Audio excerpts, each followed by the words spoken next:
তোমার মানবতার কারণে বাংলাদেশের বিরুদ্ধে নানান দলের চক্রান্ত করে যাচ্ছ। দেশবাসী এই চক্রান্তের চাপ ভাঙ্গা জবাব দিবেন ইনশাআল্লাহ।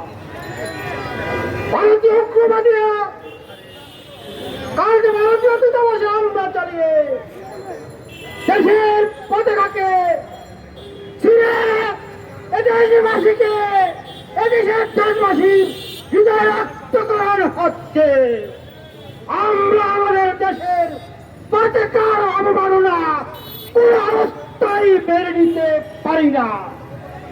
ভারত সরকারকে বলতে চাই, তোমরা যে কোনো ষড়যন্ত্র করো না কেন, বাংলার জনগণ তথ্যের সাথে শান্তির সাথে প্রত্যেকটা ষড়যন্ত্রের তার পাঙ্গা জবাব অবশ্যই দেবে। ভারতের এক নেতা বলেছে তারা তাদের ময়লা দিয়ে বাংলাদেশকে ঢেকে ফেলবে।